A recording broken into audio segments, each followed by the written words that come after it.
August 11th, Unified Year 1927, Western Command Center for the Imperial Army. To celebrate Lieutenant General Zetor's promotion, Tanya generously gave him an early gift day, nice friendly outing with the commies on the Eastern Front. However loathsome it may be, it was a fittingly good day for battle. Almost ironically so. For the soon-to-be general was far from a kind man. After penetrating enemy lines, his drive into Federation territory was as brilliant as it was destructive. Tanya, however, was nowhere to be seen. Unfortunately, during this key moment of the war, the official was out of commission. She had been ordered back to the capital with her adjutant, as they were no longer needed in the east. At the end of the day, she was a general staff officer. The army couldn't borrow her for too long, so she was sent back, just like that. She was sent back empty-handed as well. The only thing she got out of the excursion were a few more kills to add to her score. When it came to her job hunt, there wasn't much she could do with these. I was a part of that operation. You know, the big one. Yeah, that won't get Tanya very far in an interview. She could be lying for all they know. What Tanya really needs is a concrete demonstration of her talents. Running small errands for generals isn't going to cut it.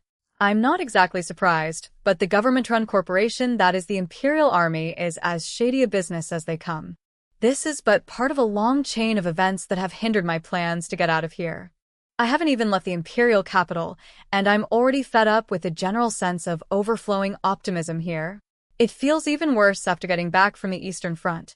Despite knowing how fruitless it is to get emotional over things like these, I can't hide my disappointment in my employer's lack of insight into their employees' desires. What am I even working for? My desire to serve is beginning to wear thin. I've been pissed off ever since I got back to the homeland. It doesn't help that Tanya isn't old enough to drink away this stress. On the way to my next mission, I can feel my fatigue beginning to get to me. To my surprise, I even find myself playing with the totally twisted notion that I'd rather be on the battlefield. Maybe it's my lack of sleep, or it could be that I've been overworking myself. Either way, I'm clearly approaching my limits. It's moments like these that make me remember how important it is for a person to get the rest they need. As sad as it may be, what waited for Tanya on the Western Front is the type of general who says stuff like, "You can get some rest after you die." This is General Rommel we're talking about. He himself is the epitome of a hard-working man, making him the worst kind of person to serve under. Tanya arrives at the Western Front command post.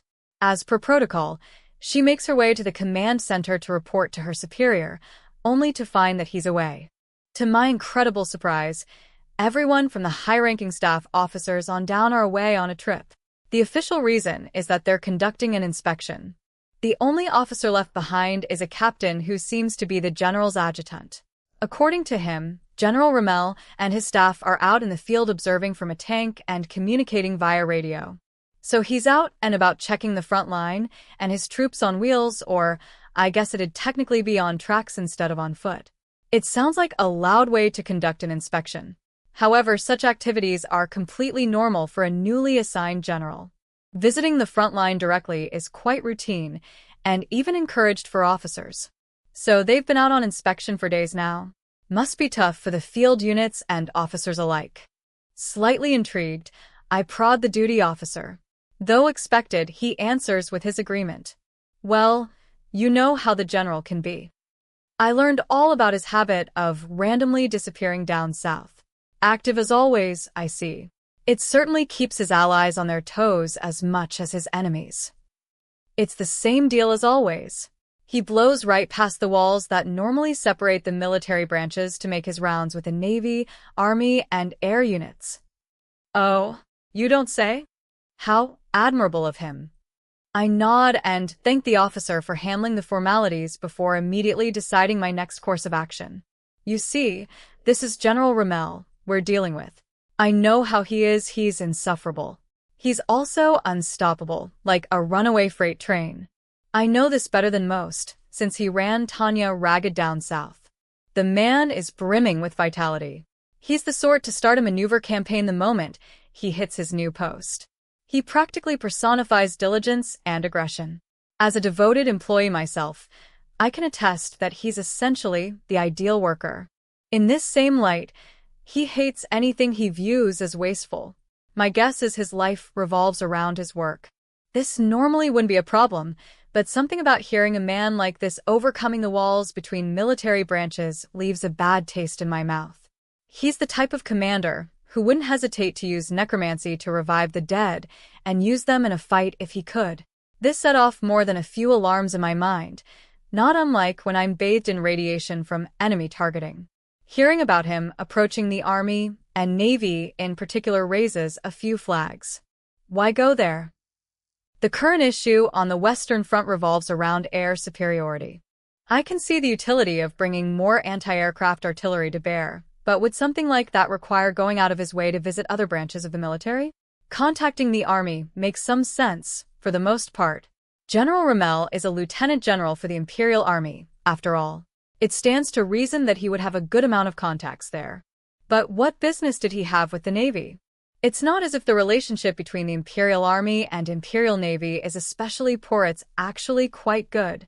That said, it certainly isn't so good that they're liable to go on fun little excursions or the like. It goes without saying that he has contact with a naval armada stationed in the West, so it's fair to assume that they hold meetings on occasion, but such meetings would be regular affairs. Would they not? Would a general like Rommel attend a meeting when he could just have someone go for him? The answer is there's no way in hell. Tanya has a few contacts in Fleet Command. Though less periodic than ideal, we do meet and exchange information, not to mention the occasional formality. These meetings are purely social in essence. I can't think of a single reason a high-ranking Army officer would go there for an inspection of all things. There must be a deeper reason other than simple communication for what he's doing. Something is off about this. Could it be related to Plan B? That would explain why he's meeting the Army. But why the Navy? Setting aside its maritime prowess, the Navy isn't particularly impressive when it comes to troop strength on land. First off, foot soldiers are the natural choice for storming the capital. Perhaps military rationale isn't the right way to approach this problem, though.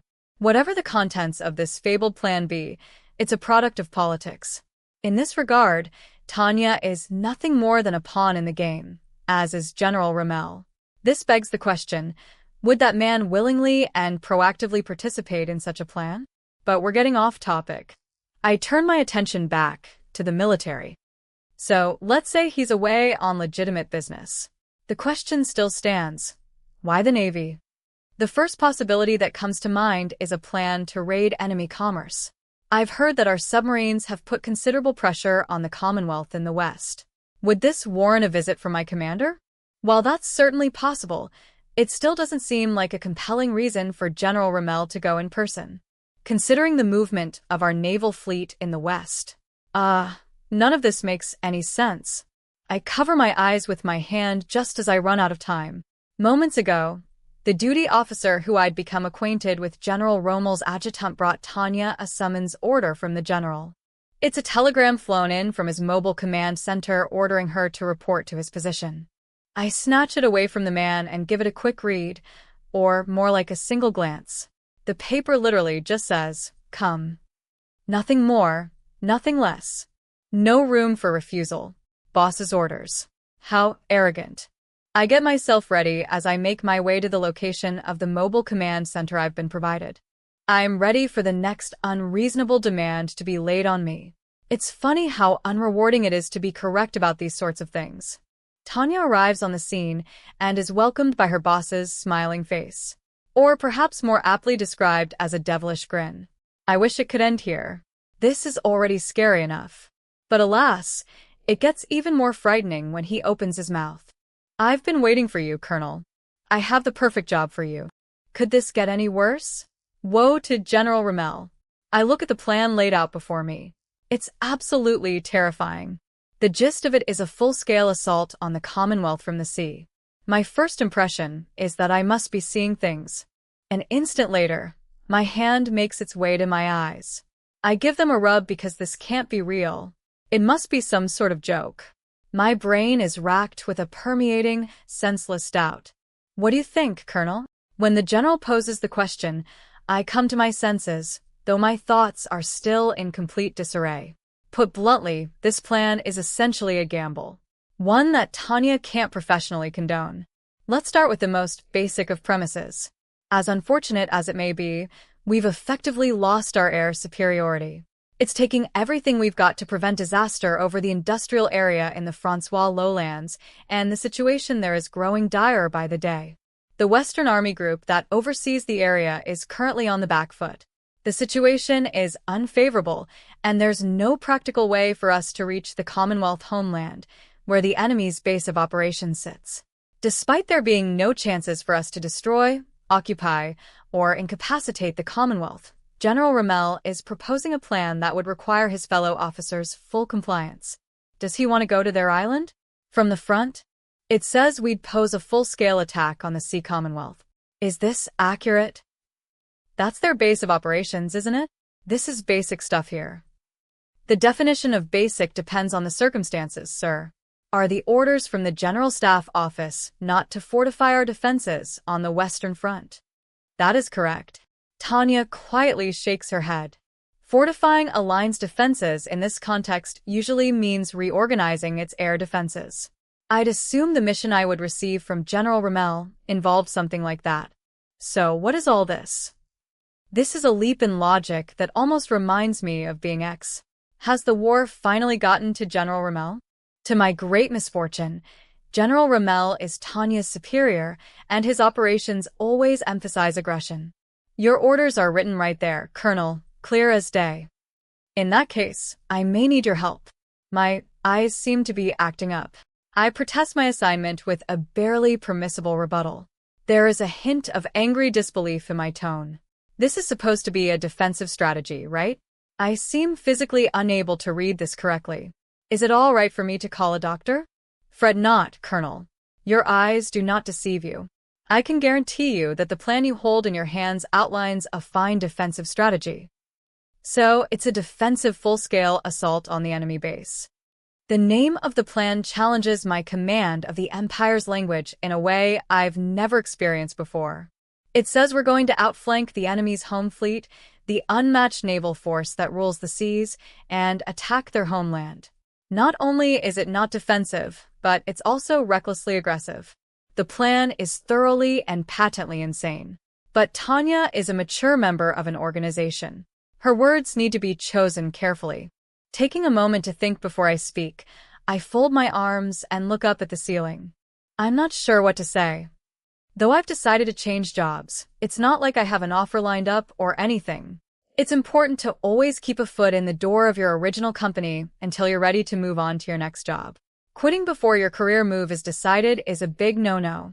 That means I need to fulfill my duty as best I can until my next gig comes along. Sir, if you'll allow me to be frank, I can't get behind this. This is beyond the realm of acting within your power. It feels as if you've redefined the terms of the mission. It's an aggressively defensive strategy. Sir, this is a full-scale assault. In the military, the best defense is a great offense. An extreme way of putting it is that a spirit of aggression and a hunger for military dominance are more important than the attack itself. The implicit "you should know this" already couched into General Rommel's comment made it hard for me to refute that. There is a certain logic to his thinking. The decision of where to apply their power, the appropriate deployment of reserves, and achieving a strategic goal. It's essentially the same as changing one's job. Those who are proactive and prudent about creating a better future for themselves are the ones who build strong careers. Thus, the decision to take a big risk isn't always bad. Lieutenant Colonel de Guerchaf, we don't have time to be cordial about this. I don't plan on letting you fail to comprehend this plan. It strikes me as odd that a mage boasting the name White Silver would rather embrace detestable fear over a chance to bleed her enemies. Perhaps your silver has rusted? At this point, I almost wish that were the case. But I can't say that. Tanya needs to be mature about this. As a member of society, I can't raise my voice while objecting if I want to maintain my position. I let out a deep sigh before staring right at General Rommel. Heroes know how to wait patiently, sir. Recklessness is not the same as bravery. I also don't want to uncritically consider biding one's time as being feeble in spirit. Yes. But one must forge their chance. Am I wrong? Tanya had no other option than to nod in agreement. Of course, I don't mean to say that a certain level of aggression isn't needed to mount a good defense. The issue here is what's at stake. Tactics are a game of all or nothing. We concentrate our forces and point them all at one spot. The same can be said for defensive tactics. He's right about this, too. Oda Nobunaga is lauded for the revolution he brought about, but his revolutionary military tactics shouldn't be overlooked.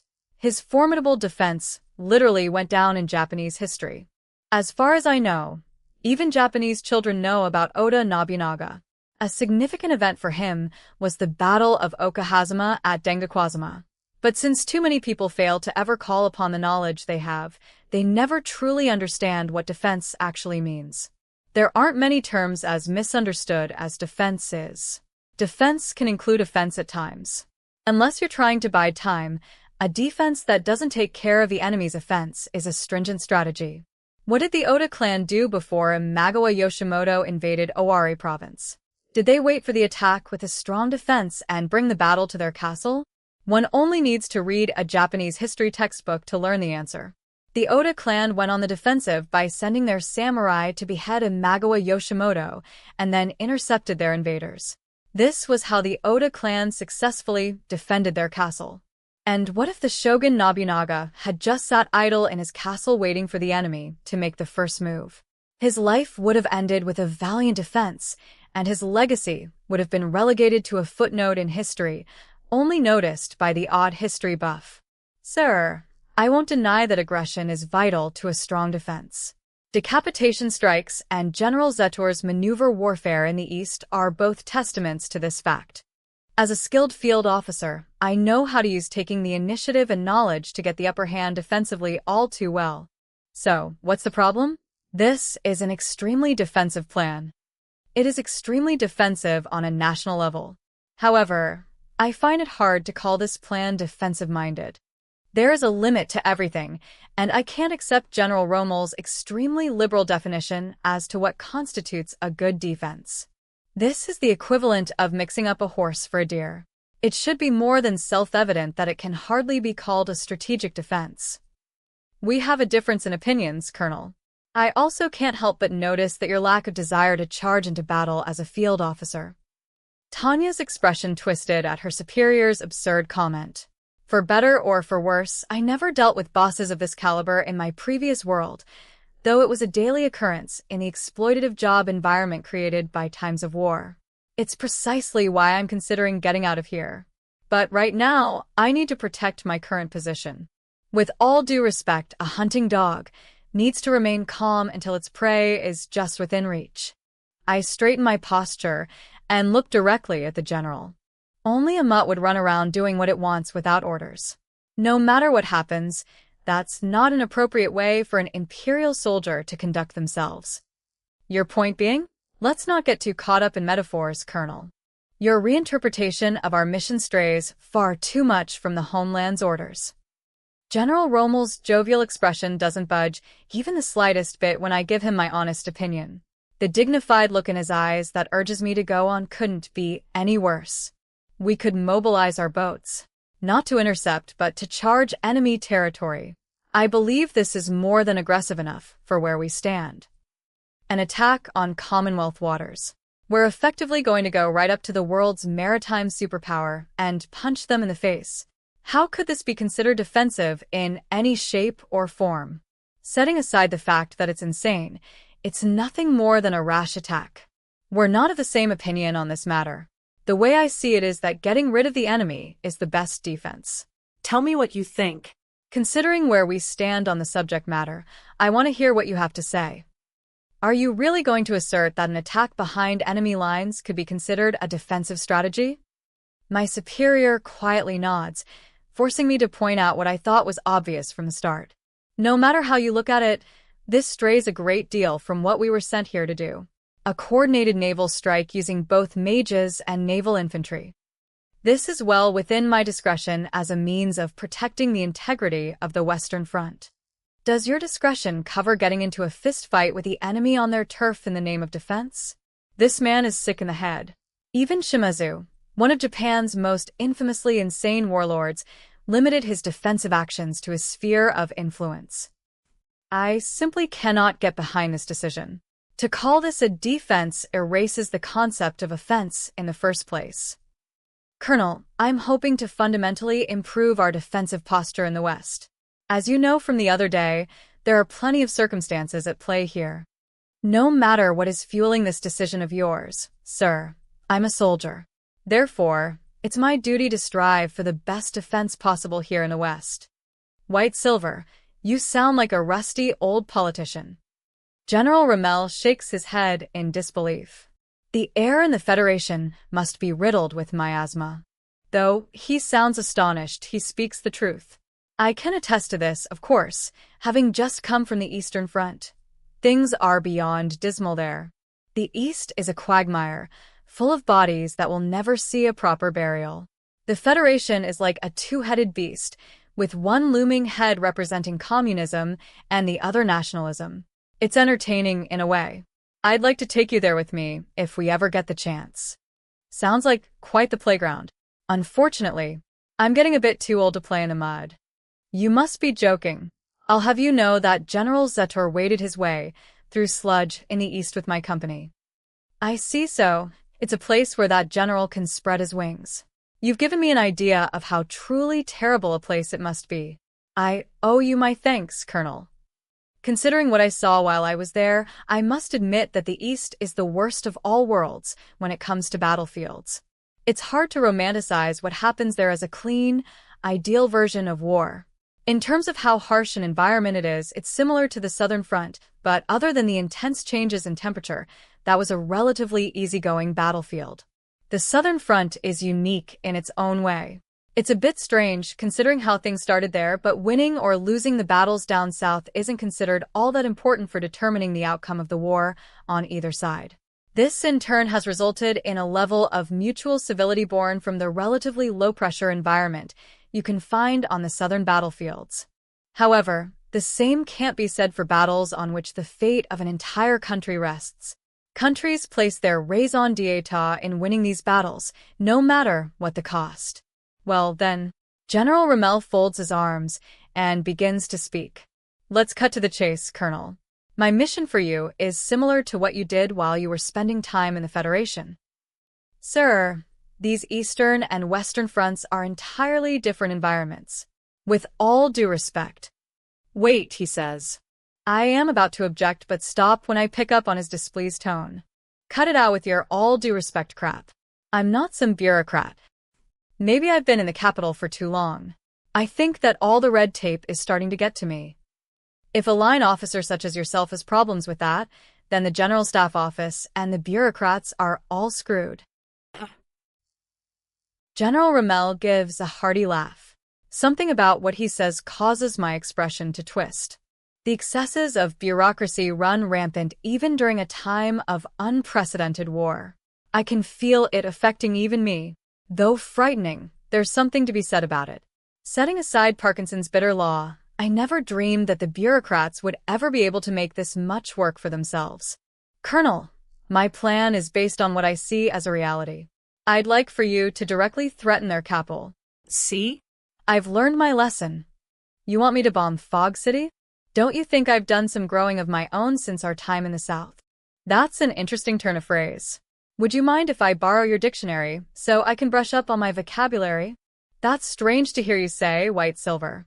This is the Empire, and you're an Imperial soldier. We're both using the same dictionary, obviously. Forget what others think and say what's on your mind in your own words. This has to be on purpose. He's playing dumb. This isn't someone I can keep in check by being indirect and nuanced. As cheerful as his demeanor may be, it looks like General Rommel learned well during his stint as an Imperial Army staff officer. Arg. This is why I can't stand general staff officers who wind up becoming generals. On that note, I actually wanted to ask you something, Colonel.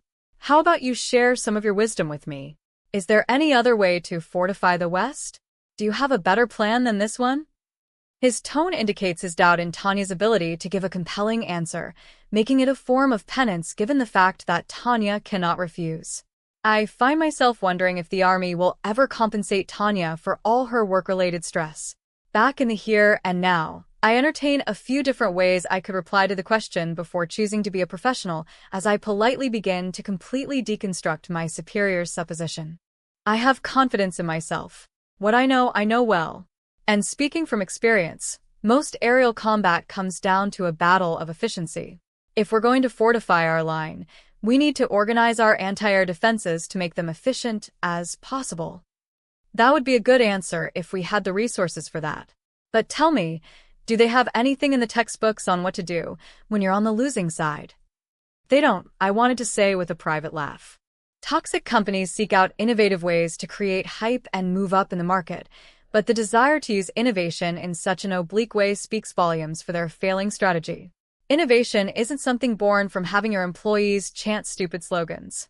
Conversely, freedom and creativity must be utilized to their maximum potential. As sad as it may be to think about, poor working environments aren't generally conducive to fostering an environment where creativity thrives. It's a struggle of life or death for our AA gunners as the enemy pays us nightly visits with their bombers. It would take massive reinforcements to make the current system efficient. That's not something we have access to right now. This is true. The 3 words carelessly make their way to the tip of her tongue. I understand where the general is coming from, but to agree with General Rommel would be to agree with this ridiculous gamble he's currently proposing. The saddest part is Tanya has to pretend she wants to be in the vanguard unit that would be tasked with attacking the enemy capital. Tanya loves herself. She wants to take care of herself, from the bottom of her heart. Born from this deep-seated desire, I try to put forth a new proposal. There is a way for us to fight with our current numbers. This is particularly true for my aerial magic battalion. I'm confident we can produce the results of more than the few we have. We're the oldest members of the group. The enemy is nothing more than hatchlings when you compare our flight times. Aerial mages are hardly optimal for intercepting high-altitude bombers, but they could easily handle a small portion of them. This is especially true for my battalion, which is the strongest of them all. I intended for this to seem like a competitively aggressive plan, but as one might expect, my superior's expression doesn't even budge. Lieutenant Colonel de Guerchaff, that amounts to nothing more than a painkiller, a palliative measure at best. Dulling the pain will buy us the time we need to think of a better plan. There's some truth to that, but you've made it a habit to procrastinate when it comes to defense. Biding time will only delay our defeat if there is still no path to victory. We perish either way. I understand the logic behind what the general hopes to accomplish. It's similar to what Nobunaga did when he was surrounded. The Oda clan chose to target the weakest, links the Ase and Asakura clans in the chain that bound him to win his freedom. This could be considered a textbook example of an aggressive defense that followed the doctrine of interior lines. I'd venture to say, though, that the only reason it made it into textbooks was because it was successful. In most cases, people like to focus on the management when looking at companies that were run into the ground.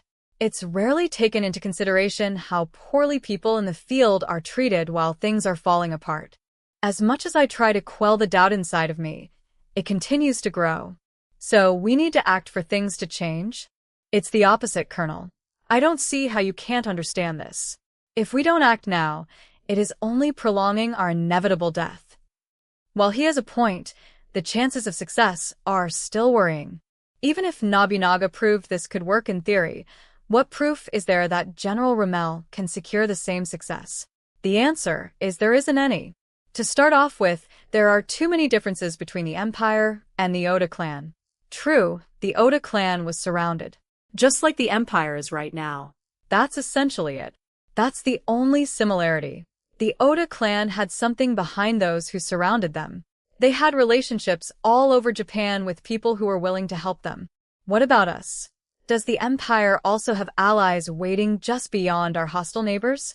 Nope, not a single one. I think and think and think, but still can't come up with a single one. This brings me to my conclusion. Contributing any more is pointless. More worthless than unpaid overtime. There is absolutely no reason why I should have to suffer the same fate as the Empire, and it's high time I focus on self-preservation. In other words, it's time to devote my energy to changing my occupation. And what's the most important thing for job hunting? A shining performance record. Tanya needs achievements prominently attached to her name. Her reputation within the Imperial Army is beyond stellar, but sadly I know from experience that this won't count for much with any potential employer I'm interested in. I can say with confidence as an ex-HR representative that people tend to overestimate their own market value. Everyone believes they're an above-average performer. This phenomenon is known as the Lake Wobegon effect, and to someone as highly objective as myself it is an unbelievably fatal mistake to make. I'm perfectly aware that I am average, and that only through hard work and determination have I just barely managed to pull ahead of the pack. I'm always strict with myself to make sure I never get too optimistic about my career prospects, as that could easily throw a massive wrench in my plan to transfer. This is why I know that even if I have a few accolades to my name, I'm still nothing more than a mere lieutenant colonel for the Empire. Even if I want to defect, who's going to pay any mind to a random mid-level officer? I could talk all I want about how I was awarded the Silver Wings Assault Badge, but it wouldn't mean much outside of the Empire. I know better than anyone that I can't afford to get full of myself. I am well aware of the asymmetry in information between any two given companies. In fact, it's a simple concept. How well is your own company's star employee known at other companies? To make matters dire, this is most definitely not Japan. There's no internet here, and Tanya is attempting to change her national allegiance, which is quite a bit harder than changing the company you work at. I definitely don't want to bet everything on how well-known Tanya is in the other countries. That would be a reckless gamble. I need an extremely prestigious accolade, or I could potentially leverage being a part of an operation where the Commonwealth could see me pull off something big. I need to get close so that they could see my face. It's hardly what I'd call the perfect market, but this could be a chance to raise my stock value on the international stage. Let's view it as a PR move. Nothing wrong with doing a little PR to make the world realize how much Tanya's really worth. Her advertisement needs to be strategic. Thus, with a tinge of self-admonition, I quietly speak up. To think I would let the direness of the situation get to me this much. After that wilting comment, I feel a hand pat me on the shoulder. General Rommel is wearing a beaming expression on his face. I had been worried about how he would react to my pretending to have come around to his way of thinking, but I didn't expect this reaction. Now you're getting it, Colonel. Strong results on the battlefield are our only way out of this. That's some splendid insight you have there. If there's no other way out of this bind, all I can do is my best. I quickly recompose myself, and the general starts laughing as if there's been a strange misunderstanding. It's a lonely road. Let's walk down it together. I stare blankly at him. Together? Is he saying he wants to defect as well? No, that'd be too much of a stretch. Sir, do you intend on accompanying me? It's a play on words. I don't think a man of the army can cross the sea. Oh, he's talking about the upcoming mission. It's just the general's way of wishing Tanya good luck. In that case, I have just the response for him. Sir, I am indeed a soldier who belongs to the magic branch of the military, but the War College was also a part of the army. If you're going to treat me like an outsider at times like these, I can't help but feel like a terrible rift has come between us. Don't worry, Colonel. You'll always have a seat next to me with your name on it at the army banquets whenever you wish. Using food as an example made it hard for her to press him any further. What an ordeal this has been. I shake my head in relief as the end of our conversation comes into sight, but, well, you know what they say about assumptions. Enemies aren't the only ones who can catch you by surprise when you let your guard down. Unfortunately, I failed to foresee that there might still be danger lurking about. Oh, Colonel. I almost forgot. Wait, what? I have a bad feeling about this. My superiors rarely save the best for last. I'm reflexively on my toes at this point, but the fact that I have no idea what's coming suggests it's already too late. What's that, sir? I do my best to hide the fear in my heart. There's something I need permission for from the homeland. Right. This sets off an alarm in my head. That ominous feeling is welling up inside. I'll try to sidestep it by adopting a vague tone of voice and expression. This calls for immediate emergency evasive maneuvers. Look to the side, steady your breathing, and remain calm. Avoid eye contact as much as possible and speak as little as possible. Now, Activate the troubled look, maximum power. Remember, you have no idea what he's talking about. Why are we even here? That little farce buys Tanya a scant few seconds at most. The enemy is far too powerful. You know what I'm getting at. I want you to go get the permission I need. It goes without saying that I would love it if I didn't understand what he's implying, but there's no way to escape and order this plane. Just my luck. First, General Zetor, now General Rommel. It seems like the Empire's high-ranking officers all really know how to work their subordinates to the bone. Tanya might be an aerial mage, but flying back and forth between the Empire and the far extent of their war fronts is no easy task. Sir, considering the importance of the matter, would it not be better for you? A commander can't leave his post so easily. Oh, now he's logical. Even the mildest of objections for a principle as obvious as this could have a drastic impact on a soldier's career. As a senior member of an organization, I have no choice but to swallow my tears. There's no way out of this one. Convince higher-ups at the General Staff Office for me. I'm sorry, I can't go with you.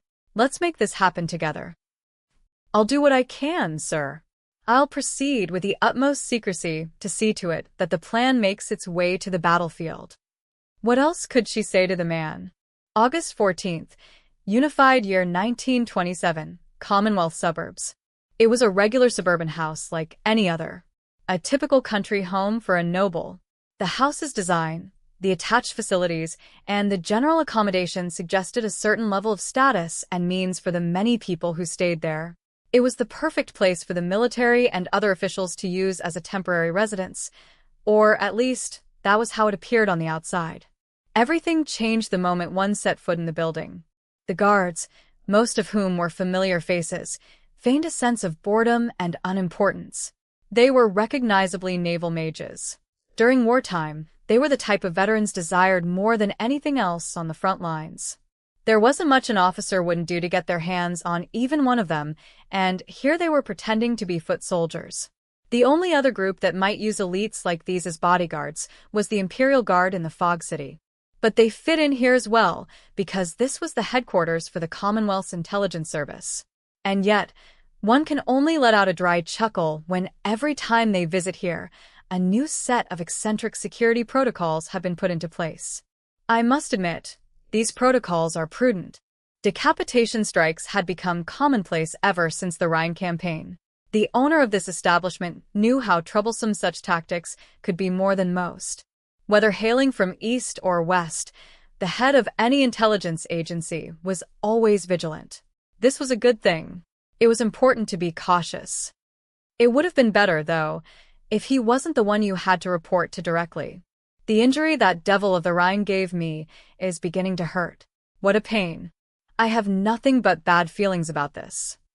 They say that scars are like metals, but they can feel more like canaries sometimes. Scars might even give you warnings if you're the type of person who thinks too much. Sadly for Lieutenant Colonel Drake, he was a social animal. His logical mind wouldn't allow his instincts to take over and up and run no matter what kind of premonition he had. He briskly walked beside another soldier through the halls. Well, more like he was led by the soldier. The lack of freedom given to visitors, no matter their rank or status, said everything he needed to know about the building's stringent security. That said, even if the soldier leading him to his destination was strict, he was not a wall but a boat mage. He was there to bring Drake to where he needed to be. Drake mused that the man was like Sharon. Following the soldier closely, he eventually reached the promised gates of hell. There would be no running or hiding now. He took a deep breath. He then gave his guide a brief bow, as per military etiquette before entering the room, where a man with a domineering expression was waiting. Hello, Colonel. It seems your injury is healing well. Now, let's hear your report. Drake thought briefly about his preferences when it came to people, and how he rarely got along with older chaps who didn't speak much. It was even worse when they were wise enough to understand the gist of things, but also short-tempered enough to explode at any excuses he would give. He could already feel a headache coming on. Yes, sir. Where shall I start? Let's start with the accidental shooting. What actually happened? This was unavoidable as someone who served the crown. Drake handed over his report. It detailed his professional opinion as the person in charge at the time of the incident. He did everything he could to maintain a calm voice as he began to speak. Officially, it's been reported as collateral damage that is a byproduct of the chaos during the battle, but the reality is a volunteer mage ignored my orders and acted on their own. As unfortunate as it may be, collateral damage is a part of war. How bad was it for the Federation to make such a fuss about it? Regretfully, the formula was too powerful. Not only did Drake have to offer his mea culpa to the political officers, but also, Lieutenant Sue, who caused this whole mess, had a friendly chat with them afterward. It was difficult to comprehend how any of it made sense. In all actuality, Drake was mere seconds away from blowing a fuse right then and there, but the Federation report Colonel Mikkel got his hands on matched their own, so the buck stopped with him. I heard there were Federation field officers who got caught up in the explosion and died. Though unofficial, this is coming from a reliable source of mine. The scale of the damage was immense, and it came at the worst possible time. Enough to chill his boiling blood in an instant. It was another nasty example of how Lieutenant General Zetor toyed with them on the battlefield. It was a miracle that after everything was said and done, Drake was still in command. The matter was handed over to the Foreign Office, which bore the brunt of the fallout. Drake was still wondering deep down inside if there would be any repercussions for him. How unfortunate. We can't issue them a formal apology either. We'll just have our Prime Minister apologize to the communists in private. That wraps up that conversation. Good work. There wasn't a hint of blame or chiding in his final remark. Colonel, I have no interest in meaninglessly reprimanding my subordinates.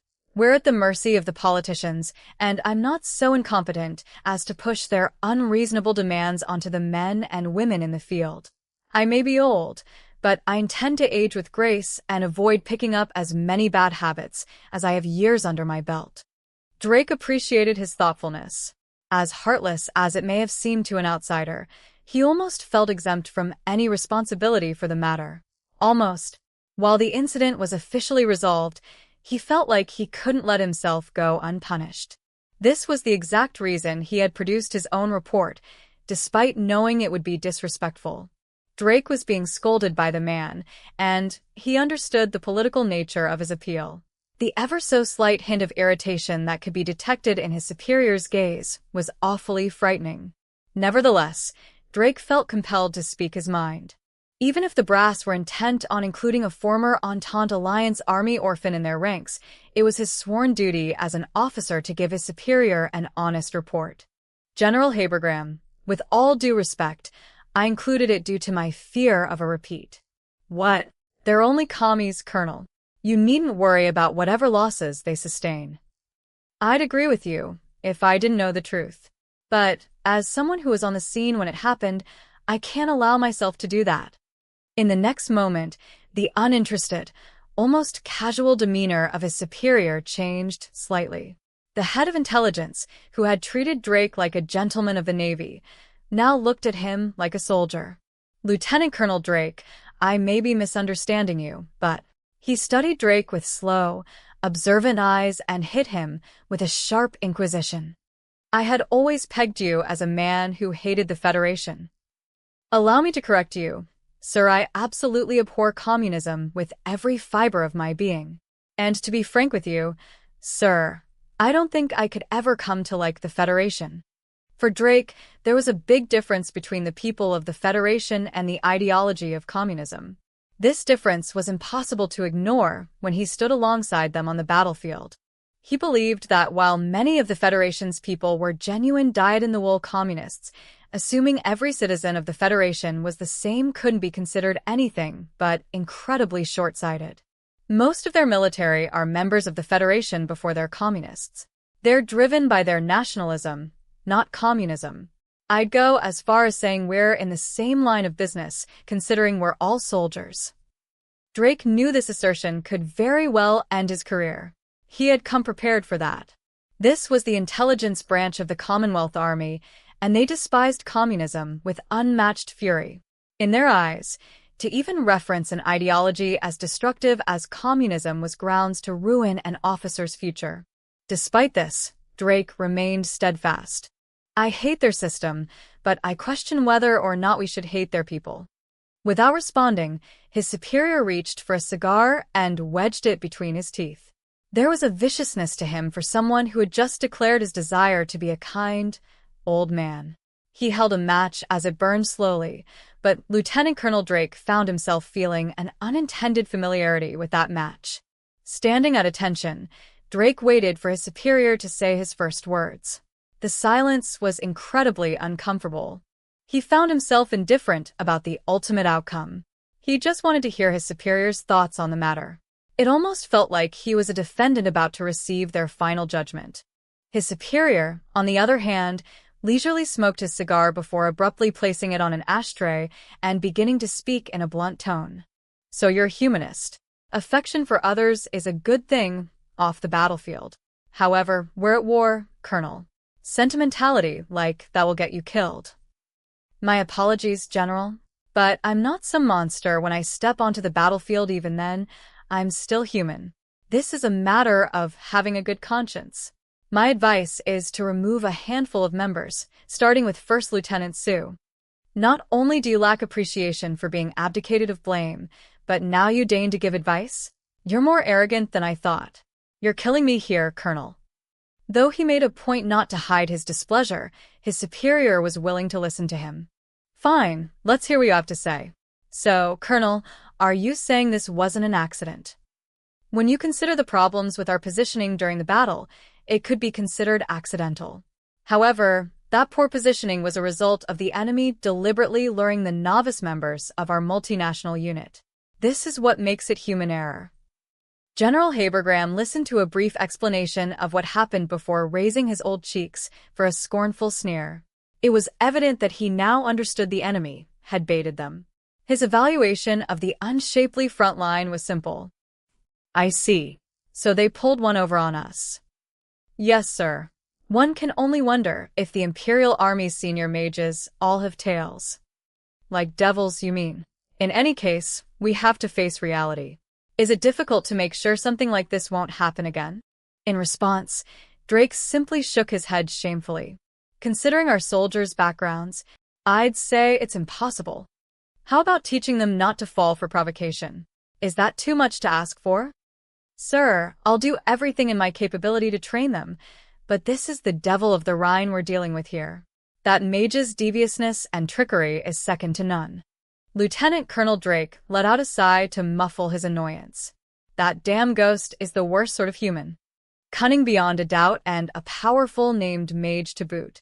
The devil had even earned the new title Rusted Silver, referring to all the blood of the mage's countless victims. Having to fight a foe like that repeatedly on the battlefield was truly concerning. The Devil of the Rhine? I've heard that name before. Yes, it's a cheeky little... Hold on. The Devil of the Rhine. Isn't that the named mage known for decapitation strikes? They're one and the same? The general was intrigued. Drake wasn't sure what had struck a chord within his superior, but he answered the questions. I made contact and visual confirmation. If it were just a mana reading, there are ways to fake it, but honestly, there is no mistaking that devil on the battlefield. Drake was sure of it. In fact, we had ourselves a brief cuddle session at extremely close range.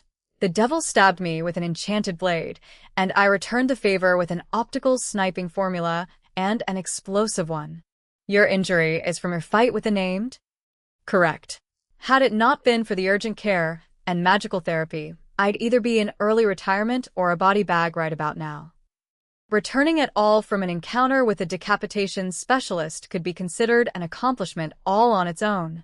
It appeared Drake's emotional words now had his superior's full attention. While the slightly graying general seemed calm, Drake could tell there was something on his mind. Yes, I'd like to ask you a bit more about your encounter.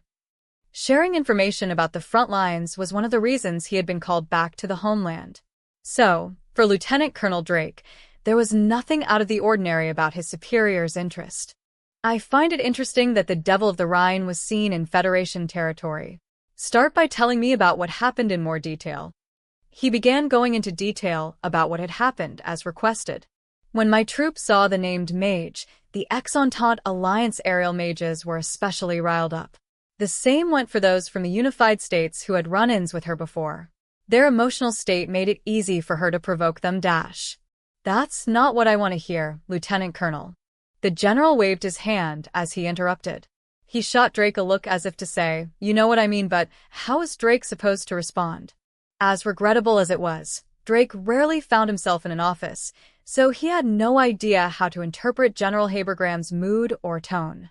He merely detailed what he was asked to explain. A moment passed before his superior shook his tired head and gave him some more details. I'm not asking what you thought about the devil. I want more details about your encounter with the Devil of the Rhine. Is there a chance it may have been a mistake? Tell me what happened during the fight. The devil was one of two hostiles initially thought to be an enemy recon flight. Have you fought before? We have clashed a few times, but this was the first sighting in a while. His superior nodded, then shot him a look, demanding he give more details. We determined the two mages were conducting a recon in force and mobilized our entire unit for battle. Regrettably, the battle ended before we could take them out. The pair managed to down 6 of ours. If you include the heavily injured, the total losses amount to a full company. All this, and there were only 2 of them. Lieutenant Colonel Drake's expression remained unchanged while his superior scowled. Deep down inside, Drake also had qualms regarding the matter. It's another case of Lieutenant General Zetor toying with us. Yes. Though he concurred with his superior, his clenched fists and intense expression showed how agonizing it was to think about. Even the most well-trained officers are still flesh and blood, still human. They can't make their emotions disappear completely. So you believe the trickster and the devil teamed up? Yes, sir, very much so. That's certainly what my sighting suggests. Those bastards are as cunning as ever. Really now? It's an interesting story you have there, but... Sir? The general shoots him a single glare. I find it hard to believe the Devil of the Rhine was actually on the Eastern Front. Even with your report, I can't be certain. It clashes with the information we have on our side. Is there doubt about my visual confirmation? Sir, Our latest report shows that the Devil and that famous battalion are both in the West. It sounded like a bad joke. Drake could feel his shoulders slump. This wasn't something he wanted to hear from the intelligence community, especially its head. I've only stated what I saw. If you need me to comment on it, all I can say is that there may be errors in your latest information. Drake had fought in hand-to-hand combat and even sustained an injury. He had come face-to-face with the Devil of the Rhine. It couldn't have been anyone else. Colonel, I'm not doubting you. The general said this, but his eyes told a different story. Drake idly thought about how eyes could be more honest than words while he politely listened to his superior elaborate. At the same time, we're talking about combat. You know how easy it can be to make mistakes in the chaos of a battle. Am I wrong? I can't argue with that, sir. But I'd like you to take into consideration my tenure as an officer and my performance record. I believe what you saw may have been a mirage or an illusion. Sir, with all due respect, That's enough. Habergram shook his head and held his hand up to forestall Drake's retort. He kept his irritation from showing in his expression and dismissed the colonel. Mr. Johnson will take your report on the state of the Eastern Front. Feel free to tell him any details that might get removed from the report. I think that's enough for one day. Thank you for your time, sir. I could also prepare something in writing for Mr. Johnson instead of an oral report. Like me, he's an old man. I don't think he has the patience for a letter. Give it to him quick and straight, and make sure to tell him about that illusion you saw. With a quick thank you, Drake was shooed out of the room where the man who led him there was waiting. Guided with a quick "this way, sir," Drake realized there was no use pressing the issue any further. That was probably for the better. Lieutenant Colonel Drake mumbled to himself as he walked down the hall. He felt like someone had just told him a terrible joke. Had General Habergram breathed in a bit too much of this country's soldering air? Is this the fabled fog of war everyone always talks about? His wounded shoulder began to throb. Maybe this was an illusion, too. The medical treatment he received in the homeland was performed magically, and his shoulder had already fully healed. There was no reason for it to hurt any longer, but the injury screamed at him all the same. I know what I saw. The little devil who wreaked havoc on the battlefield. That unmistakable thirst for blood, and that expert formula control told him everything he needed to know. He had gotten so close he had to resort to a suicidal attack to finally break free, and the general thinks he's seeing things? Even an optical deception formula wouldn't be able to trick him at that distance. That infuriating voice was what really gave it away. He would never forget it for as long as he lived. There was no way to mistake it for someone else. Seems like the information coming from up top can't be trusted. As they say, seeing is believing. I trust my own two eyes. He didn't know who the devil was. He probably never would. But all he knew was that the intel they had on the Devil of the Rhine was absolutely full of shit. This is going to drive me insane. I'd better head to the pub and knock back a few to get this off my mind. The person leading him through the hall stayed silent as Drake's mood grew worse and worse. It was at that exact moment when a man in a nice suit at the end of the hall noticed him and called out his name in surprise. Oh, if it isn't Drake. I didn't know you were back in the homeland. Why the long face? Did something happen? Kim?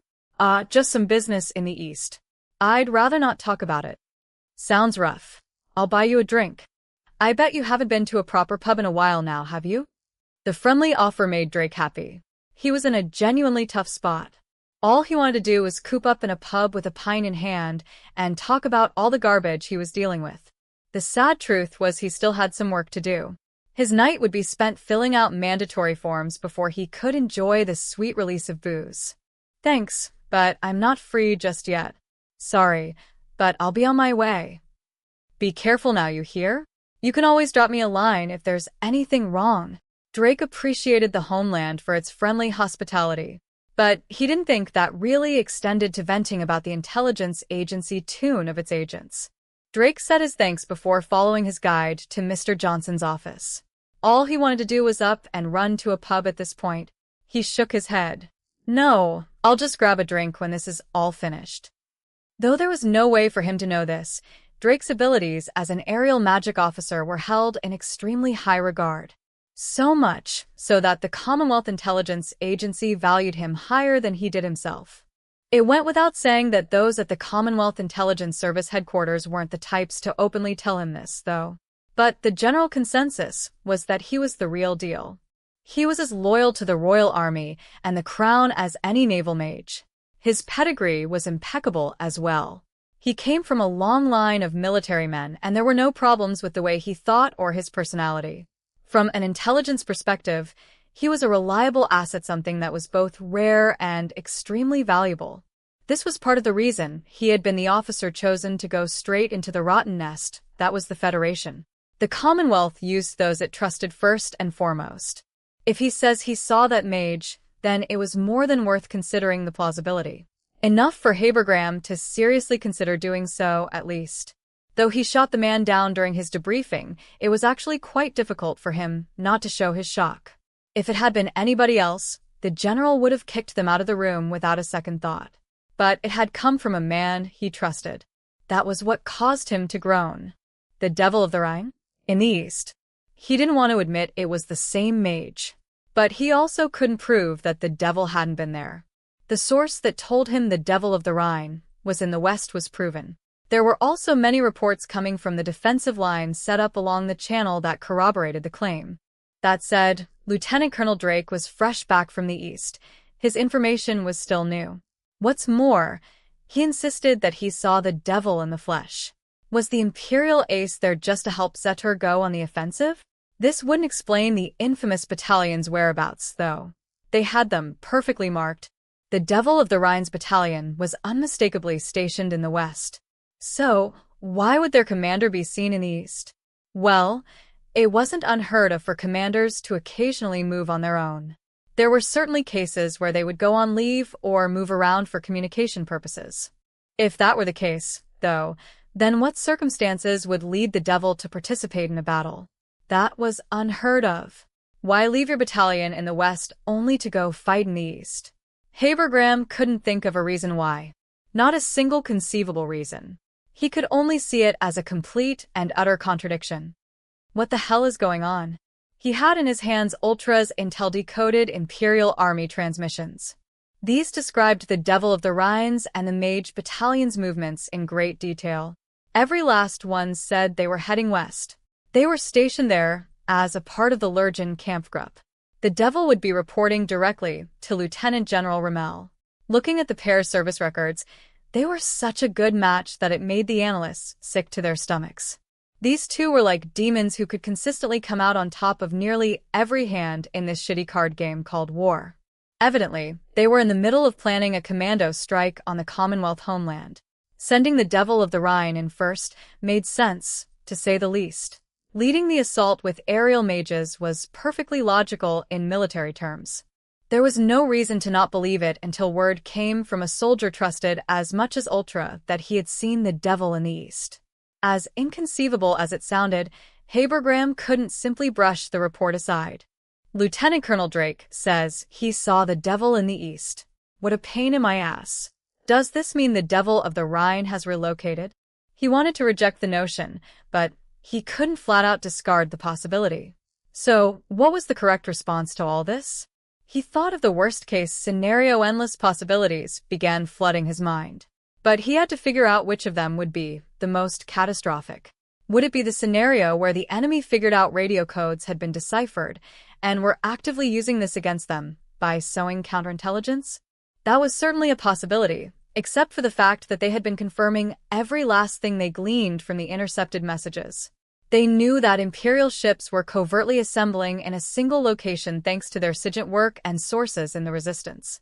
The danger of intercepting fake messages was ever present, but the Empire had a tendency to put too much stock in their encryptions. The biggest giveaway was how unsettling the channel had become. Considering the number of friendly mages who had been taken out as of late, the Commonwealth intelligence community felt a pressing need to remain wary of a powerhouse with the ability to change the game. I'd hate for this to be a ruse. Habergram stopped, then knocked himself in the head with his knuckles. Cruel logic and reality dictated the course of intel battles. There was no point in him hoping for one outcome over another. I have to let go of my desires and think purely about the possibilities. Was the enemy on to them deciphering their codes? If that were the case, then Ultra would be in trouble. However, there wasn't any other evidence that Ultra's intel had been compromised. What if they've picked up on Ultra's identity and are laying an elaborate trap? Doubt and suspicion were couched in every thought, and his mind was tormented by his inability to trust anything. Was this the fate of those who handle information? General Habergram rubbed his temple while he smoked his cigar. He then helped himself to some of the brandy hidden under his desk before letting out another groan. He didn't know. He couldn't be sure of anything. Which one could it be? Was the enemy playing a trick on them? Or were they still in the clear? No. There's no feasible way for them to know about our source. It just doesn't add up. Let's think this through. If they were going to use Ultra to entrap us, they would have reacted in some noticeable way from an intelligence and military perspective. If the Empire even suspected that their codes were no longer safe, they would have almost certainly changed up as a matter of security. Considering that all the SIGINT coming in and out of the Imperial Army had remained the same, it was hard to believe they were aware of Ultra. But then again, what if it's part of a wider scheme? There wasn't enough time in the world for him to worry about every single possibility. As much as he wanted to put his mind at ease, the amount of stress this was causing seemed liable to give him PTSD. Habergram continued to sigh and sigh until he poured himself some tea. He found himself cursing the trade route, both its general complications and how it had led to his ignominious fall in the ranks. It's not as if he lacked for results. Using Ultra's info, he knew where each of the enemy submarines was stationed. He had managed to pull the channel shipping back from the brink by grouping their merchant marine ships into armed convoys to protect them from Imperial U-boats. This strongly suggested that Ultra's information was still reliable. But the fact that it was merely a suggestion was frightening. Was Ultra right? Were they wrong? Not knowing the truth was a terrible feeling. The general noticed a peculiar side effect of staring at his office's ceiling too much in consternation. He had memorized the pattern of his ceiling. I know it's ridiculous, but I'm really starting to hate this ceiling. Damn it, if I knew I'd be staring at it this much, I'd have painted a picture or something. Every stain he saw reminded him of something he'd worried about in the past. It was incredibly annoying. It felt like he'd spend the rest of his day grumbling to a ceiling. He played with the idea of hanging his own pictures. He added this thought to a list of things to do, and in an attempt to figure things out, Habergram picked up the black receiver of a phone on his desk and dialed a number. "You've reached Section B." The voice that answered his call was a frail, lifeless one, as if their poor soul was in charge of patrolling the seventh circle of hell. "It's Habergram." General, do you need something? "I need to talk to you about the strength of our encryptions." Now. "Send me the officer in charge," he demanded. A few hours later, there was a knock on his office door. An officer, who looked exhausted after working for days on end, let himself in. The bags under his eyes proved that he suffered from a clear lack of sleep. His unkempt stubble also stood out. This happened to even the fittest of officers who spent too much time in the decoding department, which considered nothing but talent when recruiting. As for his uniform, well, at least he remembered to wear his hat. But his appearance was more than enough to put Habergram in a bad mood. He expected his subordinates to dress and act like gentlemen. Hello, Colonel. "Looking mighty dapper today, aren't we?" "Forgive me, sir. We're just so short on staff, and, well, we're short on everything these days." The man buckled a bit at his superior's sarcastic comment, a sign that he hadn't completely lost his humanity. One look at his tired eyes was enough for the general to understand just how worn down the decoding officer was. Unfortunately, he had called him there to question the fruits of the man's labor. "There are worrying signs we may not be accurately decoding the Empire's messages. I want you to go back and look through them, taking into account that counterintelligence may have been planted in the intercepts. We need to find out if anything's not adding up, and fast. Were their readings accurate, or were they being tricked?" This was a question that could determine the outcome of the war. The decoding officer, utterly unfazed by the question, confidently answered his superior. "If that's the issue, then let me reassure you." "About what?" "That we've cracked the Empire's codes without a doubt. I believe there have yet to be any discrepancies with the magic intel we've provided." The man spoke with confidence. This colonel oversaw the department that stood on the front lines of a cryptological battle unfolding between the Commonwealth and the Empire. He had absolute faith in his department's work. "We have a strong grasp on their coding patterns and the communication habits of their individual officers. We've conducted cross-examinations of multiple codes. We've even been able to reduce our deciphering times to the point where we can almost crack their messages in real time." "That's true for now," Habergram said before pointing out a possibility they needed to be aware of. "The issue is whether or not they've picked up on our ability to decipher their messages. Even if they knew exactly what the Empire was saying, whether that information was real and actionable was another story entirely. It was fully within the realm of possibility that they were sending out false information to throw off complacent code crackers. Lacing such counterintelligence with tidbits of truth was the best way to trip up your enemies. Do you think there's a possibility they're onto us? Or that there's a possibility of them using dummy codes to throw us off? We haven't seen any signs of that happening. I want you to make absolutely sure." This was easy to say, but incredibly difficult to do. The cryptography department was already using all their resources to decipher encoded messages. Asking them to analyze the message's accuracy would grind their staff into dust. The colonel's already lifeless face seemed to wither even more as he grimaced. Habergram didn't fail to notice his reaction, but he remained steadfast about his orders. "We need to examine these codes. There's no time to waste."